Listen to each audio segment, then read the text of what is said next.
Okay, anyone good at the back? Okay, thank you. This is a beautiful city in the northeastern part of the USA. And 2003 of August 14 and 4 p.m., it went pitch black.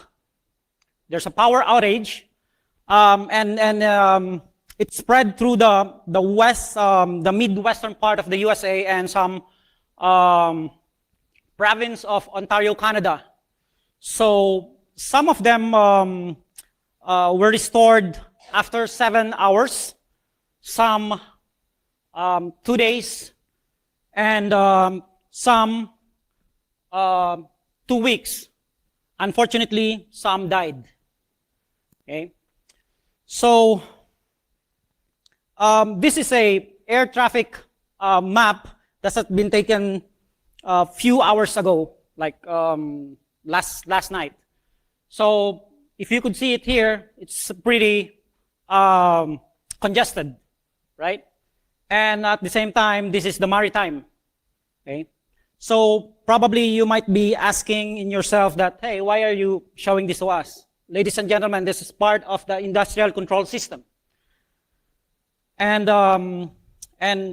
as you could really, if you're not realizing it yet, the danger is everywhere. At the air, at the sea, okay? And I would not go through some of the events that has already been in the history. So we are here to face the future. So, and these are some of the incidents, okay, that happened before, and even in petrochemical industry, right? So everything could go wrong if anything, if cyber attack has been breached on this industry. Transportation, right? So probably you already heard about the fire sale.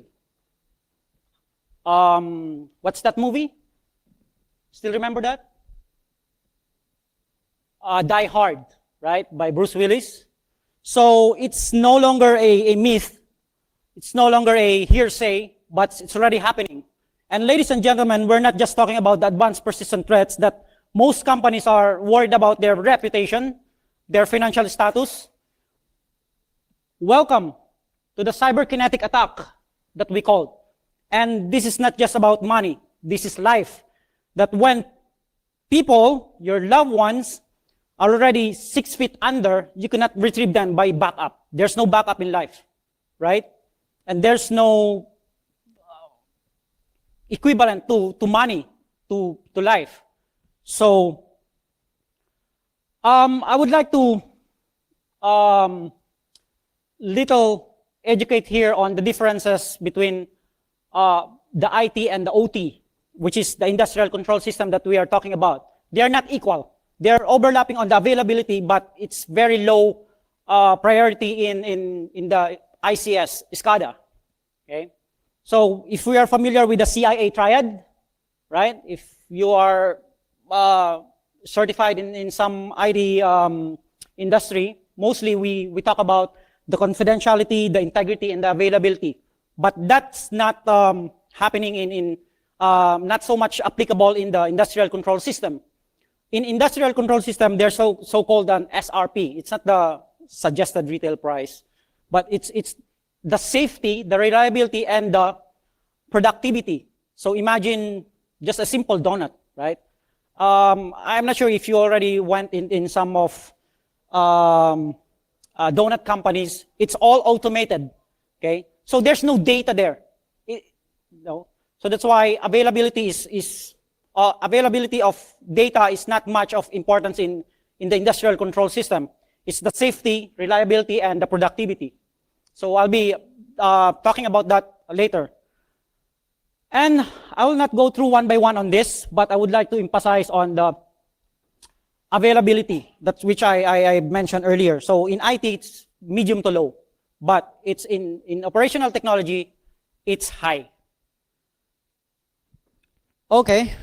I'd like to answer some, or I would like to build some defense in depth in the industrial control system through threat modeling. So this is not in alphabetical. This is random. One of the most important in the industrial control system when you're implementing defense in depth is the network segmentation, right?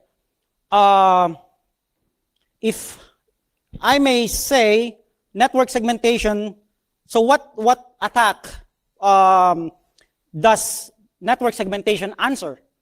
Okay, lateral movement, either from insider threat, okay, when someone has got breached or stolen data or stolen password credentials, they could not do, they will be stopped when you have implemented the network segmentation. So either you have, if you are familiar with the Purdue model on the ISA 99, which I will be showing later, there are 6 layers of defense from the industrial control system physical devices to the IT environment.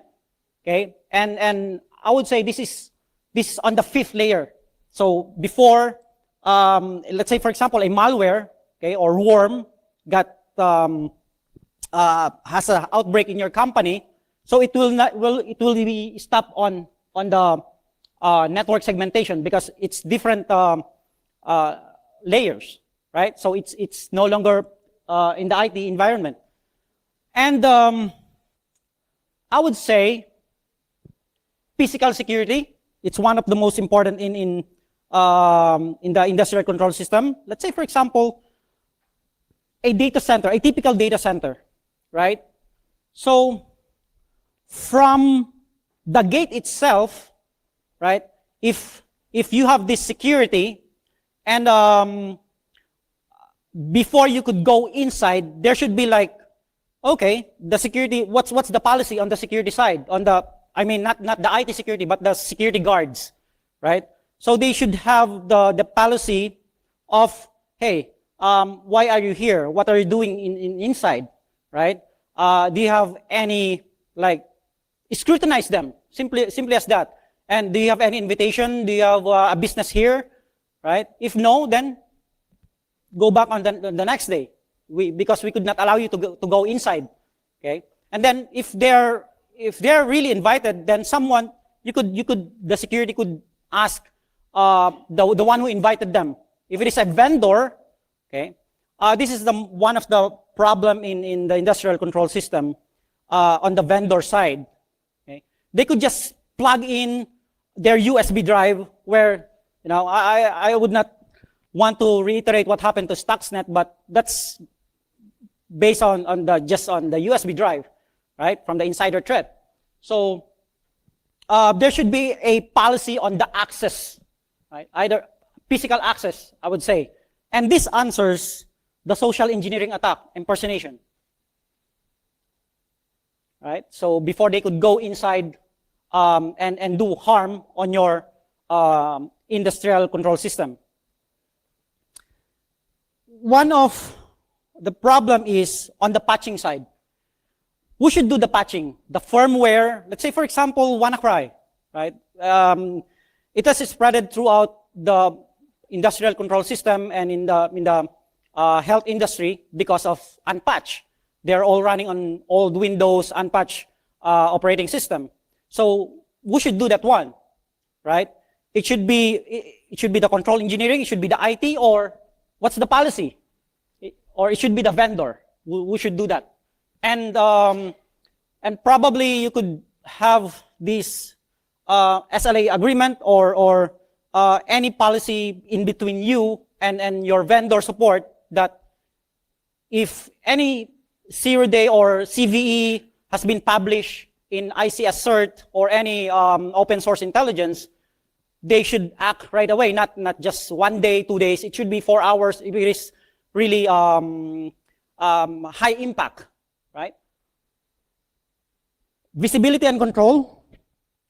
We could not defend what we don't know, even in the IT industry. the sexier on the incident response side, on the blue team, is we should be proactive and 100% on what we're doing. While, as what they say, it takes only one chance for the attackers, the adversaries, to give us to make us breach or any do harm on us. So that one, let's say for example, 99%, you have the visibility and control of your networks, your assets. So that 1% that it's not in your visibility and control, that is something the adversaries are just waiting for. Okay. And I should say there should be an alignment between the IT and the OT incident response. So the problem is, the gap between the IT and the OT is, IT doesn't have much knowledge on the industrial control system.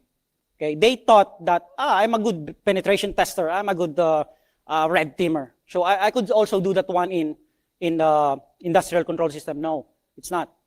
Okay, remember the SRP. It's not. We're not talking about the CIA triad here. We're talking about the SRP. So once the system goes down, okay, imagine the power outbreak earlier.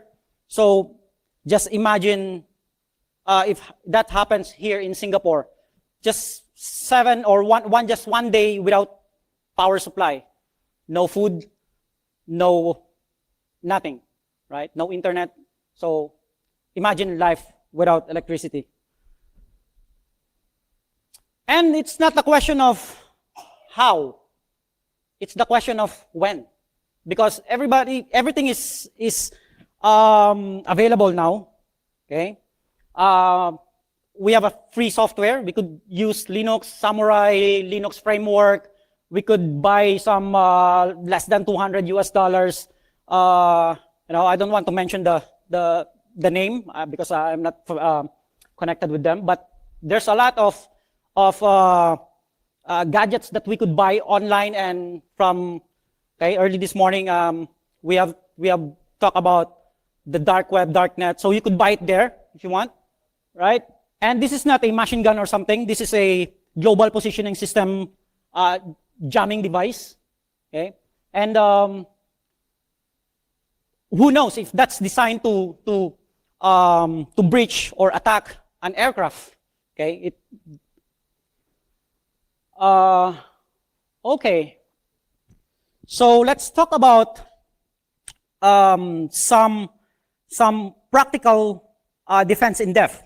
Okay, I'm not here to reinvent the wheel, but just to reiterate and make you understand that everything is already available. It's just we need to review and align our best practices and policies. So there is ISA 99 or counterpart of IEC 62443, which I mentioned earlier, the network segmentations. Research about the Purdue model, the 6 layers of defense in network. Okay, we have the NIST. If we have the NIST framework for the IT, there's also for the ICS, SCADA, right? That's Special Publish 800-82. We have for the IIoT, the Industrial Internet of Things. Okay. For the nuclear regulatory, we have that one. For the grid, right? I'm not sure if you're still familiar with the CMMI. Before this secure coding was popularized, there was already a so-called capability maturity model industry, which was organized by or formed by the Carnegie Mellon University and the SEI, the Software Engineering Institute. It has been already, since the e-commerce occurred around 2000 ago, there was already the secure programming that we used to follow in web, right? This is called the CMMI capability maturity model. And the 5S. Does anyone of you working in a Japanese company? Or at least knows this one? Seiri, Seiton, Seiketsu, Shitsuke, Asuke, 5S. Basically, it means that housekeeping. Okay? Let's say, for example, in firewall, in ICS SCADA or operational technology, the policy is deny all. That is the policy. If you still, does any one of you using Sun Solaris before? Sun Solaris operating system? Or you already know that, already forgot that one? You only know Linux, right? In Solaris is, once you install that one, everything is black. If you need SSH, you need to open that manually, right? So it's something like this. It's a 5S. It's whitelisting of, instead of blacklisting software, we whitelist, okay? So you should have the checklist on that one. Okay, this one is legit, this one is legit. It's not like, okay, let's open everything and then let's filter what is not legit, and that's the other way around, okay? So 5S. This is not much of the practical. The other one is practical because it's already existing. You don't need much of to expend money on that one, except the CMMI because it's like an ISO. Okay, you need to be compliance with that.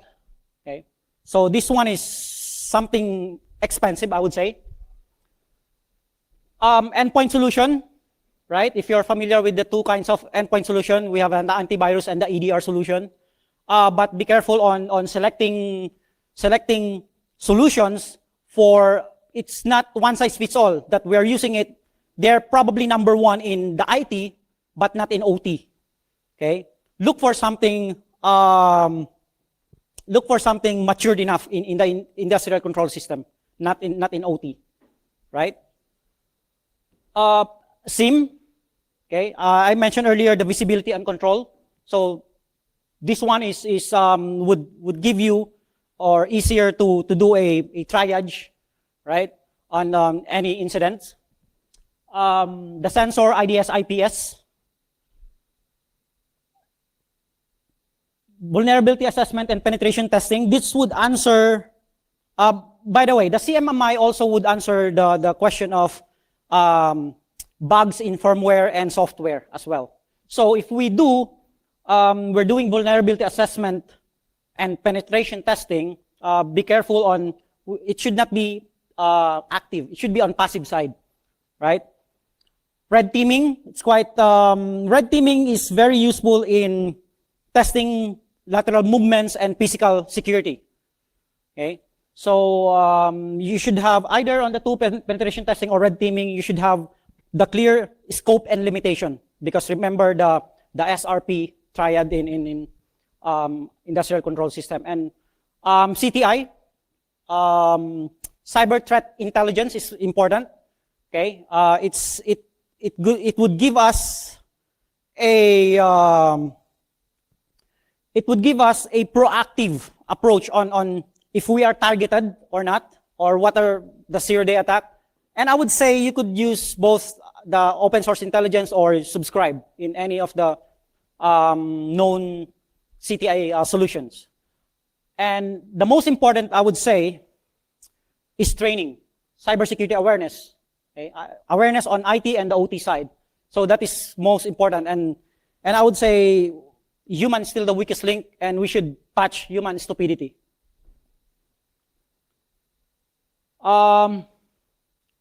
Okay, just quick disclaimer. I think I'm open to any question that you may have.